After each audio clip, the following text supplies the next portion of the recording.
Hello viewers, this is the third part of my lecture on catalysis. The outline of today's lecture goes like this. I'll recapitulate what has been studied in the earlier two parts, then I'll discuss about enzyme catalysis, what are enzymes, mechanism of enzyme action. The model suggested lock and key model and then induced fit model to explain the enzyme action. Then I'll discuss about factors affecting enzyme activity. Finally, I'll talk about some important applications of catalysis. To recapitulate what has been studied in the earlier two parts, I first explained the importance of catalysis in industry. I defined what is a catalyst and what is meant by catalysis. Now, there are several characteristics of catalyzed reactions which are common too. So, I discussed about it and how a catalyst functions. A catalyst functions by providing an alternative path of lower activation energy. There is lot of stress on activation energy and catalysts are able to bring down the activation energy so that the rate of reaction increases several fold. Now, then we looked at the classification, homogeneous and heterogeneous catalysts with some examples there, and we also looked at the theories of catalysis, which is intermediate compound theory and then adsorption theory. Now, it's time for us to start with enzyme catalysis. What are enzymes? See, I am inhaling air and exhaling it. I want oxygen and I throw out carbon dioxide. So rapidly I am doing it. How am I able to do this? We can try to answer this question towards the end of our discussion on enzyme catalysis. Enzymes are nature's catalysts. Whatever discussions that we made on catalysts pales into insignificance when we look at the performance of the nature's catalysts, that is enzymes. They catalyze reactions in living systems. Without enzymes, the biochemical reactions will be too slow to support life. That speaks a lot. At one time, it was thought that enzymes exist in microorganismal level. Because they are found in living systems, it was thought that they are similar to microorganisms. But then a scientist called Sumner in 1920s was able to extract and crystallize an enzyme called Jack-Bean urease, and he showed that they are nothing but proteins. Since then, hundreds of enzymes have been discovered. Not only discovered, they have been extracted, crystallized, and their structures have been established. Protein structures can be established very well with the help of modern instrumental techniques, and X-ray diffraction has been able to exactly give us how certain enzymes look like. The molecular weight of enzymes range from 10 raised to 4 to 10 raised to 6 daltons, and many enzymes contain metal ions. Remember, our catalysts also are mostly metal ions or metal oxides, metal complexes, etc. Nature has also chosen metal ions to catalyze many of the reactions, and enzymes containing metal ions are called metalloenzymes. We can try to look at how enzymes are classified. Enzymes are classified according to the reaction or the type of reaction which they catalyze. Take for example urease. Urease belongs to the class called hydrolases. You can look at that ase, ASE, ending in the name urease, and most of the enzymes are named like that. And what then decarboxylases do? I don't have to answer this question, you know. Enzymes have unmatched activity and remarkable selectivity. Here, if you want to compare what man-made catalysts do and enzymes do, we lag behind by several orders of magnitude. No laboratory-made catalyst has ever gone very close in activity and selectivity to the nature's catalysts. We are trying to imitate nature now. How best we can go close to enzymes in activity and selectivity. One reason, enzymes function at ambient temperatures, and many of the processes that we have in industries require very high temperatures. Energy input is very high, and therefore economics is not favorable. If we are able to bring down the temperature to room temperature, there is nothing like that. So, catalyst definition, if you look back, a catalyst is a substance which increases the rate of a reaction without being consumed in the reaction. We can look at catalyst from another point of view. A catalyst will be able to bring the same rate that is desired, but at a lower temperature. That itself is a bonus for us. We may not increase the rate of reaction, but if we bring down the temperature from say 800 degrees centigrade to 200 degrees centigrade, we have achieved a lot, and that is what we look for. Increase in rate of reaction or decrease in temperature where that rate can be achieved. Enzymes have both. They have unmatched activity and remarkable selectivity, but all at ambient temperatures. Let us take one example. Enzyme urease catalyzes the hydrolysis of urea. The simple reaction is here. Urea hydrolyzes to give carbon dioxide and ammonia. And if it is used for hydrolysis of any substituted ureas, it does not function. That is the specificity of this enzyme. Let us make a comparison between a laboratory catalyst and the enzyme urease. The activation energy for the reaction, the hydrolysis of urea catalyzed by hydrogen ions, is 104 kilojoules per mole, whereas that catalyzed by urease is only 29 kilojoules per mole. In terms of time, if you look at, and in terms of concentration, we look at what this amounts to. At equal molarities, urease is about 10 raised to 12 times more effective than the acid catalysts. Let us look at from the time point of view. Suppose if this reaction takes 1 month to attain equilibrium, by using a laboratory catalyst, that is mineral acid, the same reaction, if it is catalyzed by an enzyme, will reach the equilibrium in less than an hour. So, that is the comparison. How an enzyme works. Despite their biological origin, enzymes have characteristics very similar to the man-made catalysts. They are no different when they function in a given reaction. Look at this. This is the familiar diagram that we had shown when we discussed about how a catalyst functions. Look at this. This is the activation energy that you have for an uncatalyzed reaction. The reaction profile, energy profile that you have is this for uncatalyzed reaction.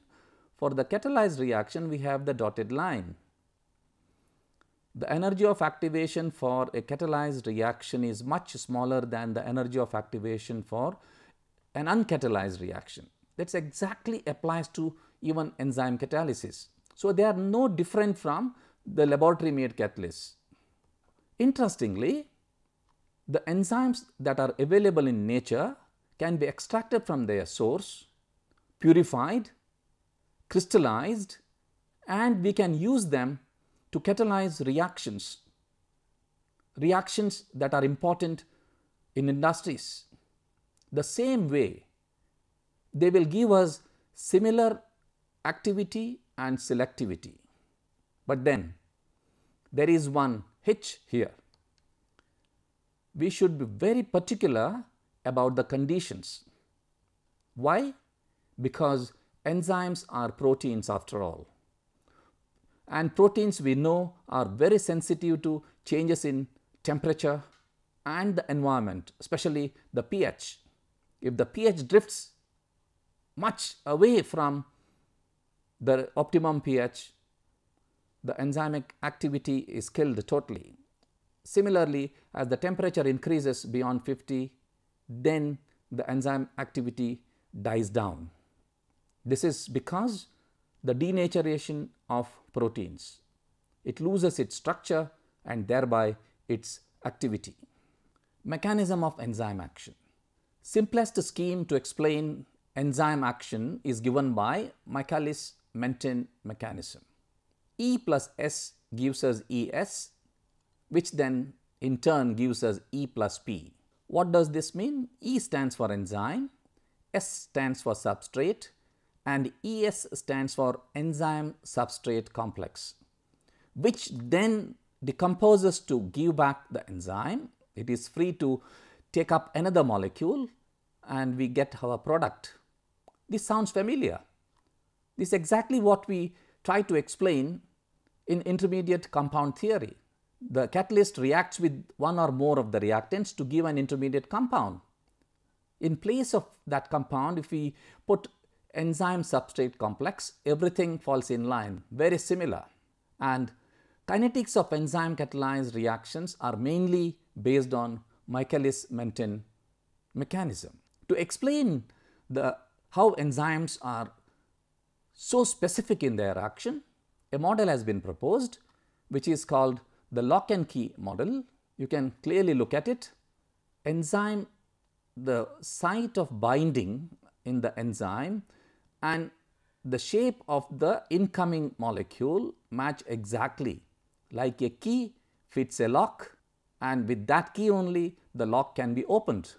And here is the best example. If you can fit in here as shown here, once it gets into the cavity, the reaction takes place. Enzyme will break down the molecule into the fragments. If it is the food, it breaks down into nutrients. Very interesting, isn't it? But then enzyme's structure in this particular case, like lock and key, was thought to be rigid. Not necessarily. Enzyme is made up of several amino acid units, and all of them are not involved in the catalytic action. Most of them support the transportation of the substrate to the active site.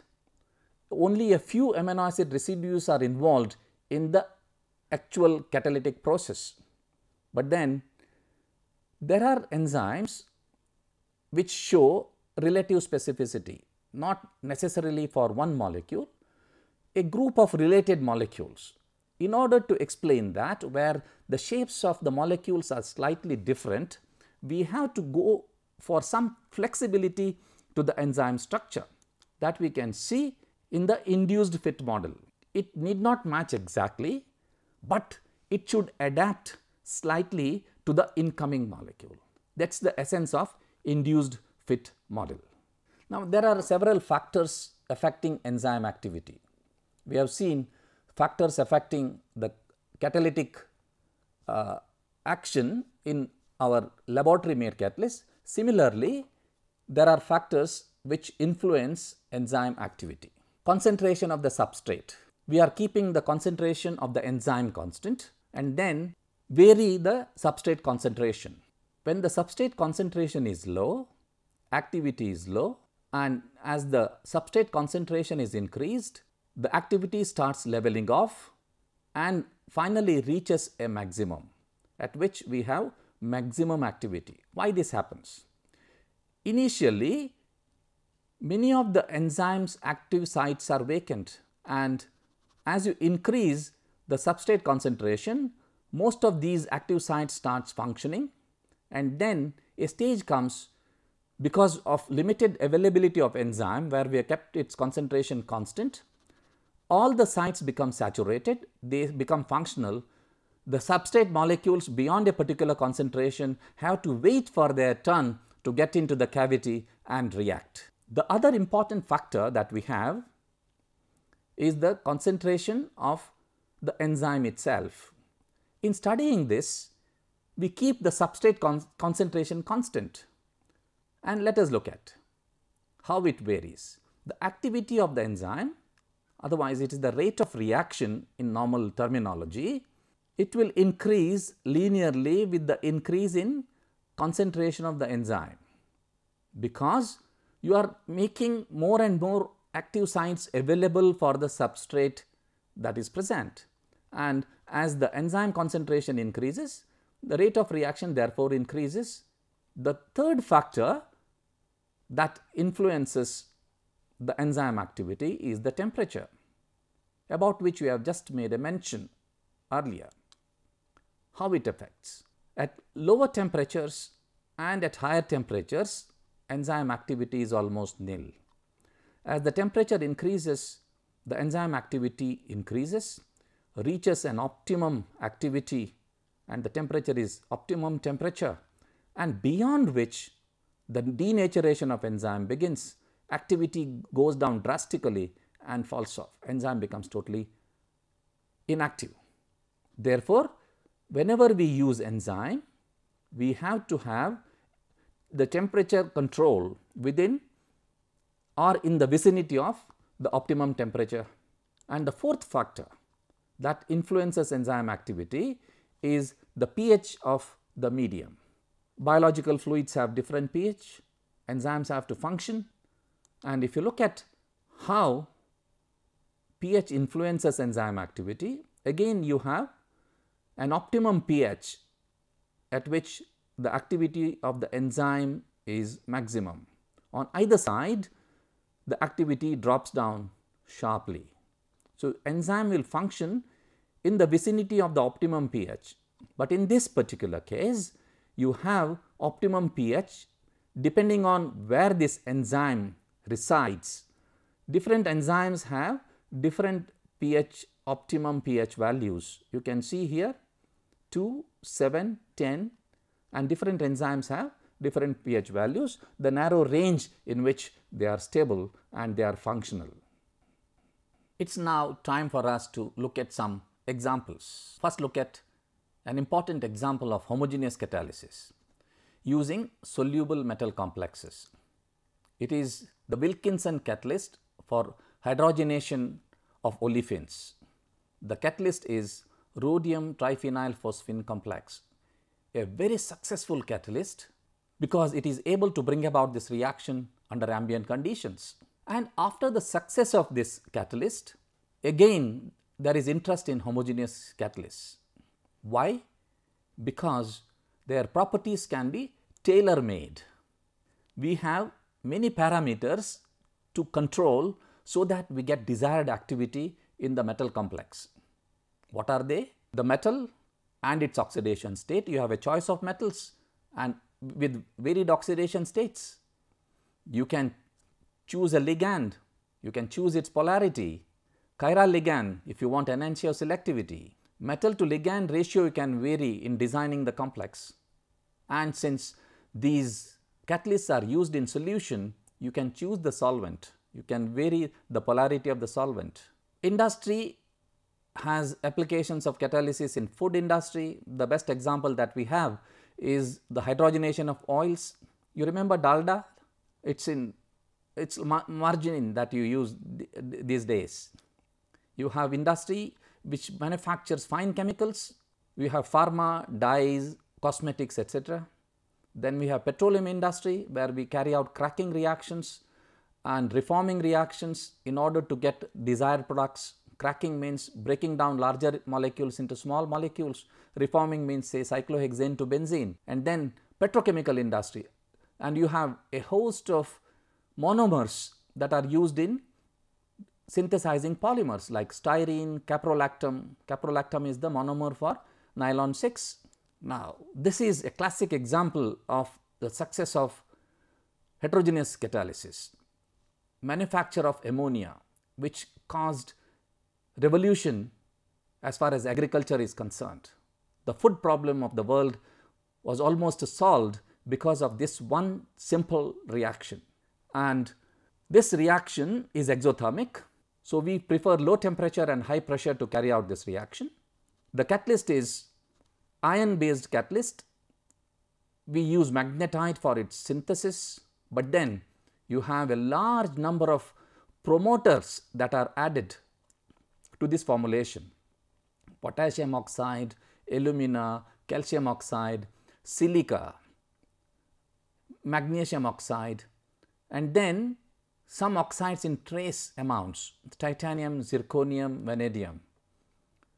We want the activity to be maximum, and you can imagine this catalyst, in spite of all this, is susceptible to some catalyst poisons. We have to avoid them.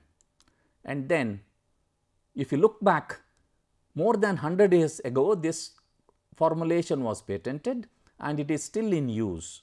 That shows the success story of this particular catalyst and the process. The second example again involves ammonia, oxidation of ammonia in the manufacture of nitric acid.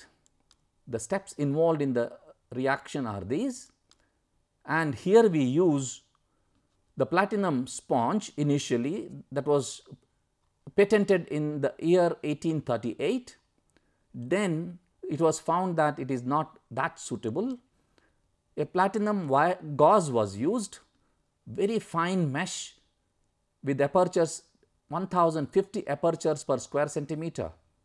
That was showing some recrystallization of platinum, formation of crystallites, decreasing the activity, making the platinum wire brittle.